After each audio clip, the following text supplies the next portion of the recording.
ഈശോ മിശിഹായ്ക്ക് സ്തുതിയായിരിക്കട്ടെ. വിശുദ്ധ മത്തായിയുടെ സുവിശേഷം 25-ാം അധ്യായം 1 മുതലുള്ള തിരുവചനങ്ങൾ. 10 കന്യകമാർ, 5 വിവേകമതികൾ, 5 വിവേകശൂന്യർ. ഒരുപാട് കേട്ടിട്ടും ധ്യാനിച്ചിട്ടുമുള്ള വചനഭാഗമാണ് ഇത്. സമാന്തര സുവിശേഷങ്ങളിൽ നമ്മൾ കണ്ടെത്തുന്ന ഒരു പ്രത്യേകതയുണ്ട്. പല ഉപമകളും റിപ്പീറ്റഡായിട്ട് നമുക്ക് കാണാം.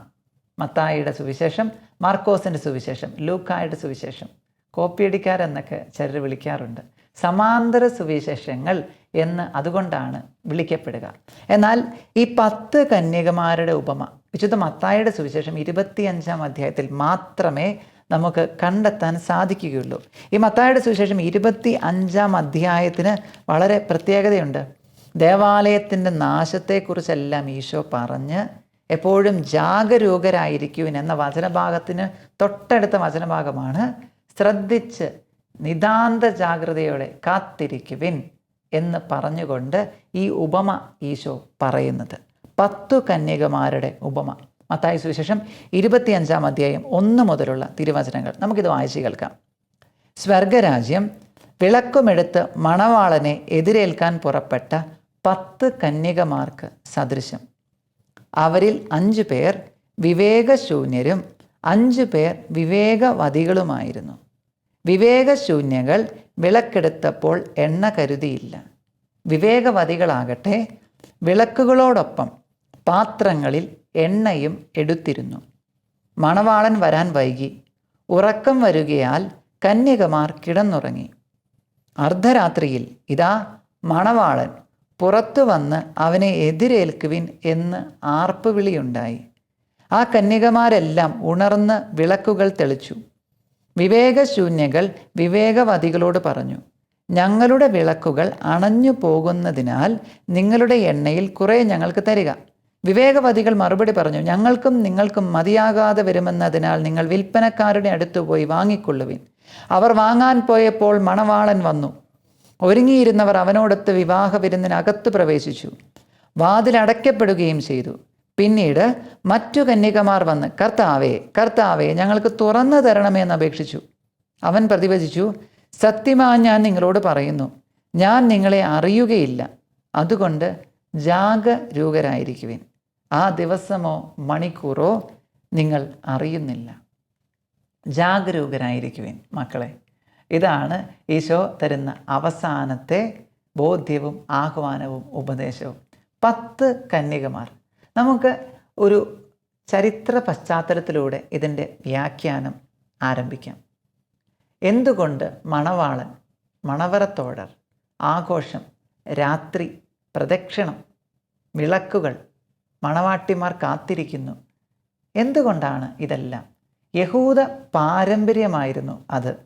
യഹൂദ പാരമ്പര്യമനുസരിച്ച് വിവാഹത്തലേന്ന് മണവാളൻ കൂട്ടുകാരോടൊപ്പം വലിയ ഗാനങ്ങളോടും നൃത്യ അകമ്പടിയോടും കൂടെ വിവാഹ വധുവിൻ്റെ ഭവനത്തിലേക്ക് കടന്നു ചെല്ലും. ഭവനത്തിലെത്താനാകുമ്പോൾ മണവാട്ടിയും തോഴികളും അടങ്ങുന്ന സംഘം ഈ മണവാളനെ എതിരേൽക്കും. പിന്നെ ഇവരെ സ്വീകരിച്ചു കൊണ്ടുള്ള പോക്കാണ്. കയ്യിൽ വിളക്ക് വേണമായിരുന്നത്രേ ഈ മണവാട്ടിമാർക്ക്. എങ്കിൽ മാത്രമേ അവർ സ്വീകരിക്കപ്പെടുകയുള്ളൂ.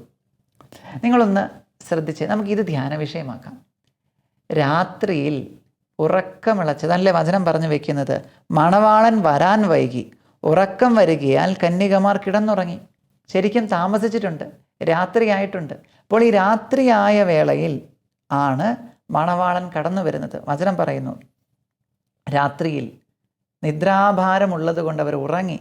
അപ്പോൾ രാത്രിയിൽ ഉറക്കവും വിശ്രമവും ഉപേക്ഷിച്ച് യാത്ര ചെയ്ത് മണവാളനെ സ്വീകരിക്കാൻ കാത്തിരുന്നവരായിരുന്നു ആ മണവാട്ടിമാർ. ആ കാത്തിരിപ്പ് പോലും വ്യർത്ഥമായിപ്പോയി. എന്തുകൊണ്ടാണ്?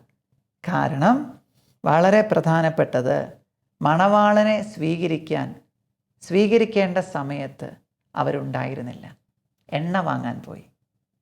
എണ്ണ ഇല്ലായിരുന്നു ഒന്നാമത്തേത്. 2 ജാഗരൂകതയില്ലായിരുന്നു. 3 മണവാളനെ സ്വീകരിക്കേണ്ട സമയമായപ്പോൾ ഏറ്റവും വലിയ തെറ്റതാണ്, അവരവിടെ ഉണ്ടായിരുന്നില്ല. പ്രിയപ്പെട്ടവരെ, നമുക്ക് നമ്മുടെ ജീവിതത്തിലേക്കൊന്ന് കടന്നു വരാം. എന്താണ് ഈ വചനം എന്നിൽ നിന്നും ആഗ്രഹിക്കുന്നത്? ഈ വചനം എന്താണ് എന്നോട് പറയുന്നത്? ദൈവം മണവാളൻ, ഇസ്രായേൽ ജനം മണവാട്ടി. ദൈവം മണവാളൻ, മനുഷ്യൻ്റെ ആത്മാവ്, മനുഷ്യാത്മാവ്, കർത്താവിൻ്റെ മണവാട്ടി. ഇതാണ് വിശുദ്ധ ഗ്രന്ഥത്തിലുടനീളം നമ്മൾ കണ്ടെത്തുന്ന ഉപമ. അച്ഛൻ സെമിനാരിയിൽ ചേരുന്ന കാലഘട്ടം, അങ്ങനെ പുതിയതായിട്ട് സെമിനാരിയിലൊക്കെ വന്ന് ചേർന്നു. ഞങ്ങൾക്ക് എല്ലാ ദിവസവും രാവിലെ ബൈബിൾ വായനയൊക്കെ ഉണ്ടാവും. അപ്പോൾ ബൈബിൾ വായനയുടെ സമയത്ത് ആദ്യം മുതൽ ഉൽപ്പത്തി മുതൽ വായിച്ച് പഴയ നിയമത്തിൽ ഒരു പ്രത്യേക പുസ്തകം എത്തി, ഉത്തമഗീതം. ഉത്തമഗീതം എത്തുമ്പോൾ നമുക്കറിയാം പ്രശ്നമാണ്, അപ്പം നാണം വരും, അസ്വസ്ഥതയാണ്.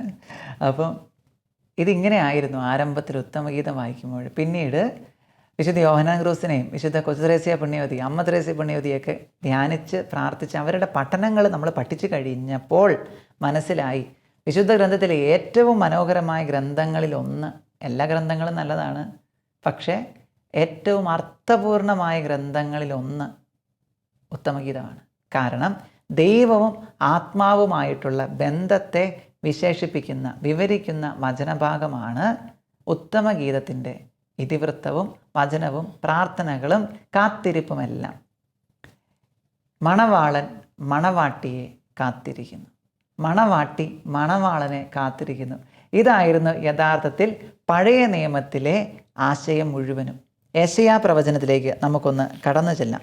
ഏശയ്യാ പ്രവചനം 54 അധ്യായത്തിലെ വചനഭാഗമുണ്ട്. 54 അധ്യായം 5ഉം 6ഉം തിരുവചനങ്ങൾ നമുക്ക് കേൾക്കാം. നിന്റെ സൃഷ്ടാവാണ് നിന്റെ ഭർത്താവ്, സൈന്യങ്ങളുടെ കർത്താവ് എന്നാണ് അവിടുത്തെ നാമം. ഇസ്രായേലിൻ്റെ പരിശുദ്ധനാണ് നിന്റെ വിമോചകൻ. ഭൂമി മുഴുവനും ദൈവം എന്ന് അവിടുന്ന് വിളിക്കപ്പെടുന്നു. പരിത്യക്തയായ യൗവനത്തിൽ തന്നെ ഉപേക്ഷിക്കപ്പെട്ട ഭാര്യയെപ്പോലെ സംതപ്ത ഹൃദയയായ നിന്നെ കർത്താവ് തിരിച്ചു വിളിക്കുന്നു എന്ന് നിന്റെ ദൈവം അരുളി ചെയ്യുന്നു. വീണ്ടും യെശയ്യാ പ്രവചനം 62 4ഉം 5ഉം തിരുവചനങ്ങൾ. പരിത്യക്തയെന്ന് നീയോ വിജനം എന്ന് നിന്റെ ദേശമോ ഇനിമേൽ പറയപ്പെടുകയില്ല. എൻ്റെ സന്തോഷം എന്ന് നീയും വിവാഹിതയെന്ന് നിന്റെ ദേശവും വിളിക്കപ്പെടും. എന്തെന്നാൽ കർത്താവ് നിന്നിൽ ആനന്ദം കൊള്ളുന്നു, നിന്റെ ദേശം വിവാഹിതയാകും. യുവാവ് കന്യകയെ എന്ന പോലെ നിന്റെ പുനരുദ്ധാരകൻ നിന്നെ വിവാഹം ചെയ്യും. മണവാളൻ മണവാട്ടിയിൽ എന്ന പോലെ നിന്റെ ദൈവം നിന്നിൽ സന്തോഷിക്കും. വീണ്ടും ഹോസിയ പ്രവചനം 2:19. എന്നേക്കുമായി നിന്നെ ഞാൻ പരിഗ്രഹിക്കും, നീതിയിലും സത്യത്തിലും സ്നേഹത്തിലും കാരുണ്യത്തിലും നിന്നെ ഞാൻ സ്വീകരിക്കും. പഴയ നിയമത്തിൽ ഏതാനും ചില വചനങ്ങൾ മാത്രമേ അച്ഛൻ പറഞ്ഞിട്ടുള്ളൂ. പലയിടത്തായിട്ട് ദൈവം മണവാളൻ, സഭ അല്ലെങ്കിൽ ആത്മാവ്, മനുഷ്യാത്മാവ്, ദൈവ പൈതൽ, മണവാട്ടി എന്ന ചിന്ത വിവരിക്കപ്പെടുന്നുണ്ട്. അപ്പോൾ പുതിയ നിയമത്തിലേക്ക് കടന്നു വരുമ്പോൾ വിശുദ്ധ മർക്കോസിൻ്റെ സുവിശേഷം 2-ാം അധ്യായം 19-ാം തിരുവചനം. മർക്കോസിൻ്റെ സുവിശേഷം 2-ാം അധ്യായം 19-ാം തിരുവചനം. വചനം പറഞ്ഞു വയ്ക്കുന്നു: മണവാളൻ കൂടെയുള്ളപ്പോൾ മണവറത്തോഴർക്ക് ഉപവസിക്കുവാൻ സാധിക്കുമോ? മണവാളൻ കൂടെയുള്ളിടത്തോളം കാലം അവർക്ക് ഉപവസിക്കാനാവില്ല. ഉപവാസത്തെ സംബന്ധിച്ച് തർക്കം നടക്കുമ്പോൾ ഈശോ തന്നെ വിശേഷിപ്പിക്കുകയാണ് മണവാളൻ. കൂടെയുള്ളപ്പോൾ മണവറത്തോഴർക്ക് ഉപവസിക്കുവാൻ കഴിയുമോ? കർത്താവ് മണവാളനാണ്. മണവാട്ടി ആരാണ്? സഭയാണ്, തിരുസഭയാണ് മണവാട്ടി. എഫേസോസ് ലേഖനം 5-ാം അധ്യായം 25 മുതൽ 27 വരെയുള്ള തിരുവചനമുണ്ട്. മനോഹരമായ വചനഭാഗം. ഇത് അവളെ കറയോ ചുളിവോ മറ്റു കുറവുകളോ ഇല്ലാത്ത മഹത്വപൂർണയായി തനിക്ക് തന്നെ പ്രതിഷ്ഠിക്കുന്നതിനും അവൾ കളങ്കരഹിതയും പരിശുദ്ധയുമായിരിക്കുന്നതിനും വേണ്ടിയാണ്. എന്ത് എന്നതാണ് ഇനി ചോദ്യം. 25-ാം വാക്യം. ഭർത്താക്കന്മാരെ, ക്രിസ്തു സഭയെ സ്നേഹിക്കുകയും അവളെ വിശുദ്ധീകരിക്കുവാൻ വേണ്ടി തന്നെ സമർപ്പിക്കുകയും ചെയ്തതുപോലെ നിങ്ങൾ ഭാര്യമാരെ സ്നേഹിക്കണം. അവൻ സഭയെ വിശുദ്ധീകരിക്കുന്നതിന് ജലം കൊണ്ട് കഴുകി വചനത്താൽ വെണ്മയുള്ളതാക്കി. അവൻ സഭയെ വിശുദ്ധീകരിക്കുന്നതിന് ജലം കൊണ്ട് കഴുകി വചനത്താൽ വെണ്മയുള്ളതാക്കി. ഇനിയാണ് ആ വചനഭാഗം. ഇത് അവളെ കറയോ ചുളിവോ മറ്റു കുറവുകളോ ഇല്ലാത്ത മഹത്വപൂർണയായി തനിക്കു തന്നെ പ്രതിഷ്ഠിക്കുന്നതിനും അവൾ കളങ്കരഹിതയും പരിശുദ്ധയുമായിരിക്കുന്നതിനും വേണ്ടിയാണ്. എന്തിനു വേണ്ടിയാണ് 10 കന്യകമാരുടെ ഉപമ ഈശോ ഇവിടെ അവതരിപ്പിക്കുന്നത്? 10 കന്യകമാർക്ക് വേണ്ടിയിരുന്ന പ്രത്യേകതകളുണ്ട്. ജാഗ്രത, വിവേകം, സ്നേഹം. ജാഗ്രത, വിവേകം, സ്നേഹം. ഏറ്റവും ഒടുവിലായി കാത്തിരിപ്പ്. ജാഗ്രത, വിവേകം, സ്നേഹം, അതോടൊപ്പം കാത്തിരിപ്പും. ഈ 4 പ്രത്യേകതകൾ എനിക്ക് എൻ്റെ ജീവിതത്തിൽ കാത്തു സൂക്ഷിക്കാൻ പറ്റുന്നുണ്ടോ? ജാഗ്രതയുണ്ടോ? സ്നേഹമുണ്ടോ? കാത്തിരിപ്പുണ്ടോ? ഇതെല്ലാം നമുക്ക് വിചിന്തന വിഷയമാക്കണം. പ്രിയപ്പെട്ടവരെ, ഇനി ഈ വചനത്തിലെ ഓരോ ഭാഗവും എടുത്ത് നമുക്കൊന്ന് വ്യാഖ്യാനിക്കാം. 25:1 സ്വർഗരാജ്യം വിളക്കുമെടുത്ത് മണവാളനെ എതിരേൽക്കാൻ പുറപ്പെട്ട 10 കന്യകമാർക്ക് സദൃശ്യം. സ്വർഗരാജ്യം, 10 കന്യകമാർ മണവാളനെ എതിരേൽക്കാൻ ഇറങ്ങിത്തിരിച്ചു എന്ന് വെച്ചാൽ ആത്മാവ്, സഭ അല്ലെങ്കിൽ നമ്മൾ ഓരോരുത്തരും ഇറങ്ങിത്തിരിച്ചു കർത്താവിനെ, മണവാളനെ സ്വീകരിക്കുവാൻ. ഇനി സംഭവിക്കുന്നത്, വിവേകശൂന്യവതികളായ 5 പേരുണ്ടായിരുന്നു. അവരുടെ കയ്യിൽ എന്തില്ല? എണ്ണയില്ല. എണ്ണയില്ല എന്ന് പറഞ്ഞാൽ സ്നേഹമില്ല എന്നാണ് അർത്ഥം. എണ്ണ എന്ന് പറഞ്ഞിട്ടുണ്ടെങ്കിൽ ആവശ്യ വസ്തു. മണവാളൻ്റെ അടുത്തേക്ക് ചെല്ലുമ്പോൾ എൻ്റെ കയ്യിലുണ്ടാകേണ്ട ആവശ്യ വസ്തുക്കൾ എന്തൊക്കെയാണ്? അതാണ് ഞാൻ വിചിന്തനം ചെയ്യേണ്ടത്. നേരത്തെ പറഞ്ഞ 4 കാര്യങ്ങൾ മനസ്സിൽ സൂക്ഷിക്കാം. 25 തൊട്ട് താഴെ 25:4 വിവേകവതികളുടെ കയ്യിൽ എണ്ണ ഉണ്ടായിരുന്നു. 5 മണവാളൻ വരാൻ വൈകി. ഉറക്കം വരികയാൽ കിടന്നുറങ്ങി, ഇത്തിരി ഒന്ന് അസ്വസ്ഥപ്പെട്ടു പോയി. മണവാളൻ വരാൻ വൈകി. അതാണ് വചനം പറഞ്ഞു. ഏത് സമയത്ത് കർത്താവ് വരും എന്ന് തിരിച്ചറിയാൻ നമുക്ക് സാധിക്കില്ല. തെസ്സലോനിക്കായിലെ സഭയ്ക്ക് എഴുതിയ 1-ാം ലേഖനം 5:2 രാത്രിയിൽ കള്ളനെ പോലെ കർത്താവിൻ്റെ ദിനം വരുമെന്ന് നിങ്ങൾക്ക് നന്നായി അറിയാവുന്നതല്ലേ? രാത്രിയിൽ കള്ളൻ എന്ന പോലെ കർത്താവിൻ്റെ ദിനം വരുമെന്ന് നിങ്ങൾക്ക് നന്നായി അറിയാവുന്നതല്ലേ? 3 പ്രത്യേകതകളാണ് കർത്താവിൻ്റെ ഈ വരവിനുള്ളത്. 1 രഹസ്യാത്മകമായിരിക്കും, 2 അപ്രതീക്ഷിതമായിരിക്കും, 3 ആരും കാണാതെയുള്ളൊരു വരവായിരിക്കും. അപ്രതീക്ഷിതം, രഹസ്യാത്മകം, ആരും കാണാതെയുള്ളത്, ആരും അറിയത്ത് പോലുമില്ല. അതുകൊണ്ടാണ് കള്ളനെ പോലെ കർത്താവിൻ്റെ ദിനം കടന്നു വരുമെന്ന് വചനം പറഞ്ഞു വയ്ക്കുന്നത്. അപ്പോൾ അവർ കിടന്നുറങ്ങി. അർദ്ധരാത്രിയോടടുത്ത് ഇതാ മണവാളൻ പുറത്ത് വന്ന് അവനെ എതിരേൽക്കുവിൻ എന്ന ആർപ്പുവിളിയുണ്ടായി. അപ്പോൾ അറിയുകയാണ് കർത്താവ് വരാൻ പോവുകയാണ്. ഇനി എന്ത് ചെയ്യുന്നു എന്നുള്ളതാണ്, ഈ മണവാട്ടിമാർ ഇനി എന്ത് ചെയ്യുന്നു എന്നുള്ളതാണ് പ്രത്യേകത. പ്രിയപ്പെട്ടവരെ, ഒരു കഥ കേട്ടത് ഓർത്തു പോകുന്നു. ഒരു കുളത്തിൽ 2 മത്സ്യങ്ങളുണ്ടായിരുന്നു. നല്ല മനോഹരമായ 2 മത്സ്യങ്ങൾ. ഒരിക്കലും ഇവർ അറിയുകയാണ്, ഇന്ന് ഉച്ച കഴിയുമ്പോഴേക്കും ഒരു മീൻപിടുത്തക്കാരൻ ഇതിൽ വന്ന് വല വീശും. ഇത് കേട്ട പാതി കേൾക്കാത്ത പാതി അതിലൊരു മീൻ ഈ കുളത്തിൻ്റെ അടിയിലേക്ക് നീങ്ങുകയാണ്. അടിയിലേക്ക് പോയി ഒളിച്ചിരിക്കുകയാണ്. എന്നാൽ 2-ാമത്തെ മീൻ വരട്ടെ, സമയമുണ്ടല്ലോ എന്ന് കരുതി കാത്തിരുന്നു. മധ്യാഹ്നമായപ്പോൾ മത്സ്യക്കാരൻ കടന്നു വന്നു, മീൻപിടുത്തക്കാരൻ കടന്നു വന്നു, വല വീശി. ഈ മനുഷ്യൻ വരുമ്പോൾ താഴേക്ക് പോകാനായിട്ട് ഈ മത്സ്യം ശ്രമിച്ചു. എന്നാൽ ആ സമയത്ത് ഒരല്പം നീരൊഴുക്കുണ്ടായിരുന്നു. താഴേക്ക് പോകാൻ കഴിഞ്ഞില്ല. ഈ മത്സ്യം ആ മീൻപിടുത്തക്കാരൻ്റെ വലയിൽ കുരുങ്ങി. പ്രിയപ്പെട്ടവരെ, നമുക്ക് തരുന്ന ഒരു ബോധ്യമുണ്ട്. ജാഗ്രത, നിതാന്തമായ ജാഗ്രത. അറിയിപ്പ് കിട്ടിക്കഴിഞ്ഞാൽ വളരെ ക്രിയാത്മകമായിട്ട് പ്രവർത്തിക്കാൻ പറ്റണം.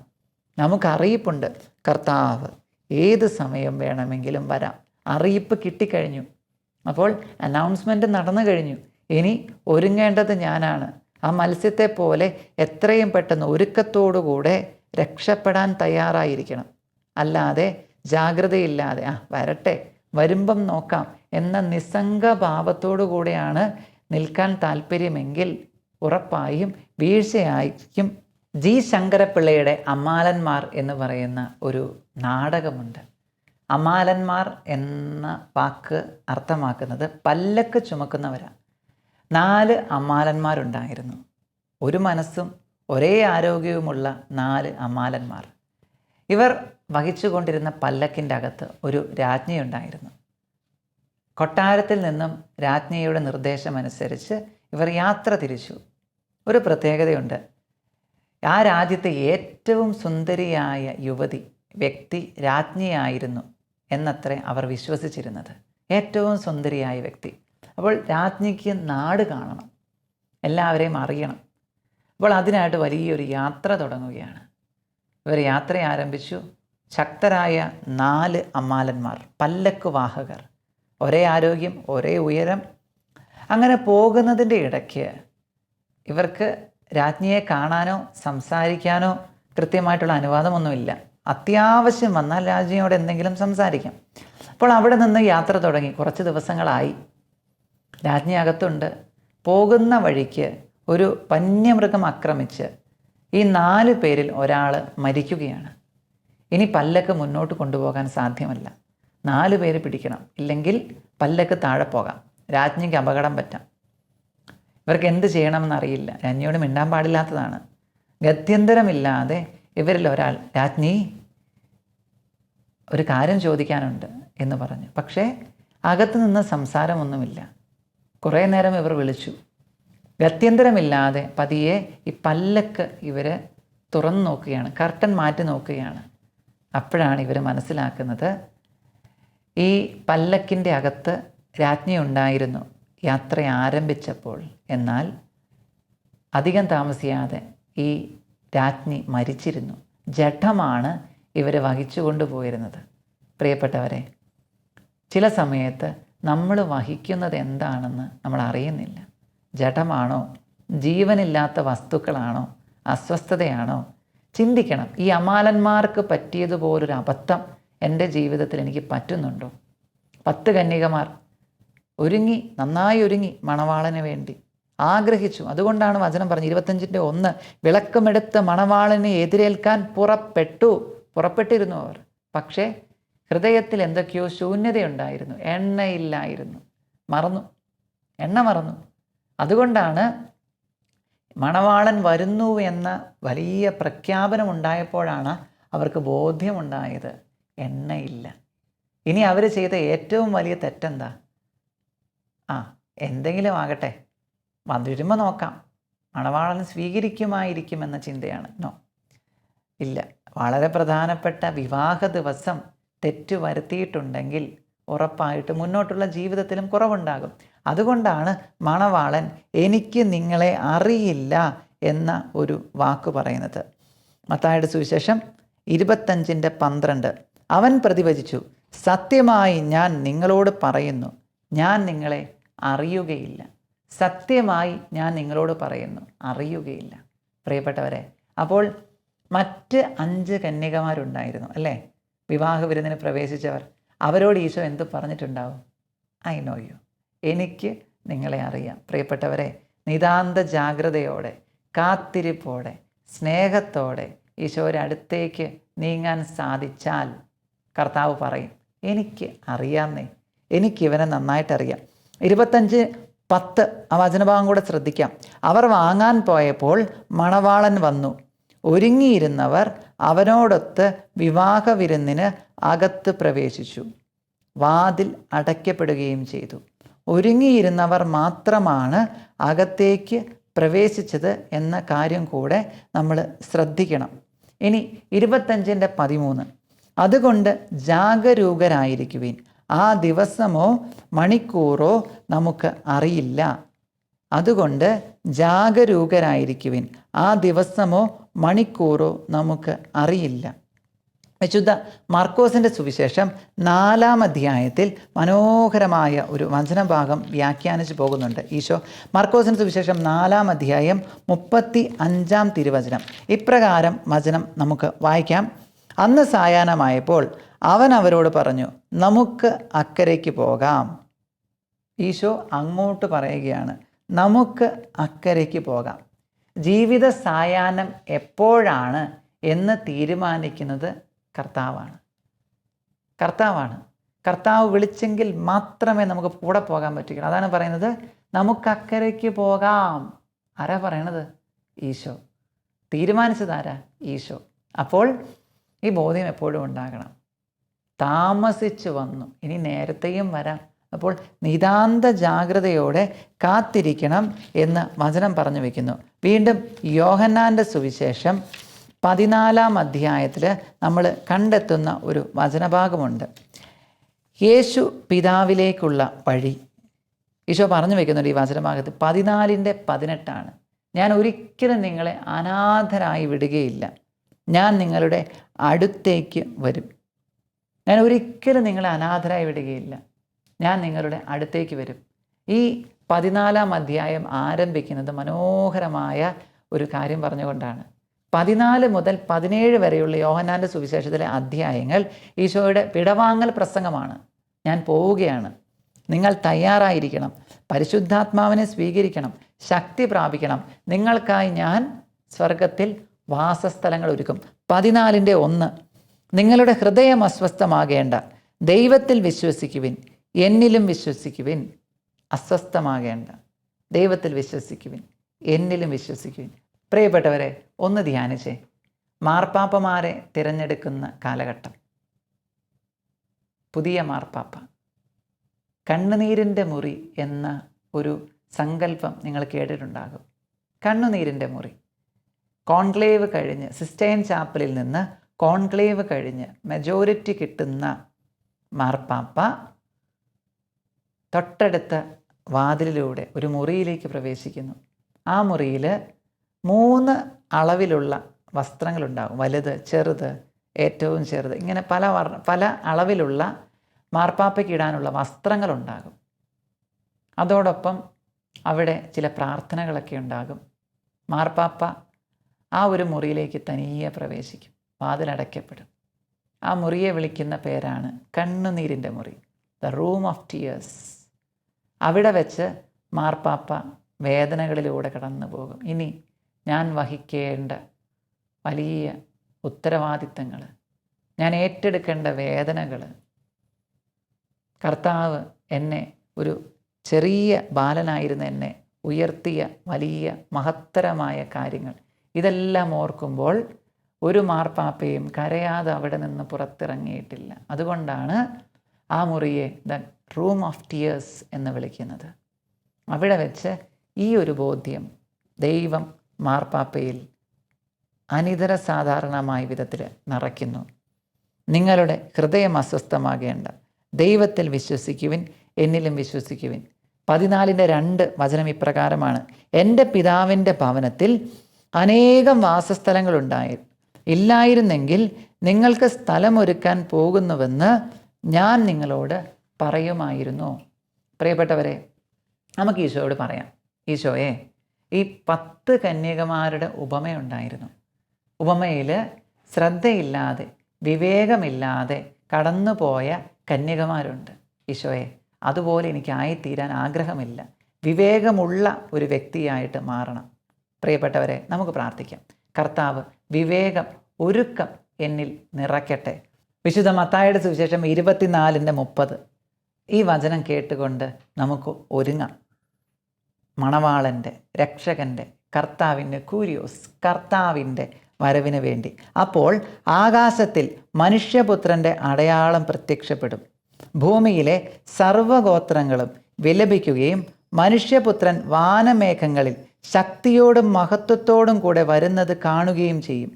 വലിയ കാഹളധ്വനിയോടുകൂടെ അവൻ്റെ ദൂതന്മാരെ അവൻ അയക്കും. അവർ ആകാശത്തിൻ്റെ ഒരറ്റം മുതൽ മറ്റേ അറ്റം വരെ 4 ദിക്കുകളിൽ നിന്ന് അവൻ്റെ തിരഞ്ഞെടുക്കപ്പെട്ടവരെ ഒരുമിച്ച് കൂട്ടും. വീണ്ടും മത്തായിയുടെ സുവിശേഷം 24:42 നിങ്ങളുടെ കർത്താവ് ഏത് ദിവസം വരുമെന്ന് അറിയാത്തത് കൊണ്ട് നിങ്ങൾ ജാഗരൂകരായിരിക്കുവിൻ. 24:44 അതിനാൽ നിങ്ങളും തയ്യാറായിരിക്കണം, നിങ്ങൾ പ്രതീക്ഷിക്കാത്ത മണിക്കൂറിലായിരിക്കും മനുഷ്യപുത്രൻ കടന്നു വരുന്നത്. കയ്യിൽ എണ്ണ കരുതാം, ഒരുങ്ങിയിരിക്കാം, കാത്തിരിക്കാം, സ്നേഹത്തോടെ പ്രാർത്ഥനയോടെ രക്ഷകൻ്റെ നിത്യജീവൻ കയ്യിൽ പിടിച്ചുകൊണ്ടുള്ള കർത്താവിൻ്റെ വലിയ ഇടയൻ്റെ കടന്നുവരവിനായി നമുക്ക് ആശീർവാദം സ്വീകരിക്കാം. നമ്മുടെ കർത്താവായ യേശു ക്രിസ്തുവിൻ്റെ കൃപയും പിതാവായ ദൈവത്തിൻ്റെ സ്നേഹവും പരിശുദ്ധാത്മാവിൻ്റെ സഹവാസവും നാം എല്ലാവരോടും കൂടി ഉണ്ടാകട്ടെ, ഇപ്പോഴും എപ്പോഴും എന്നേക്കും. ആമേൻ.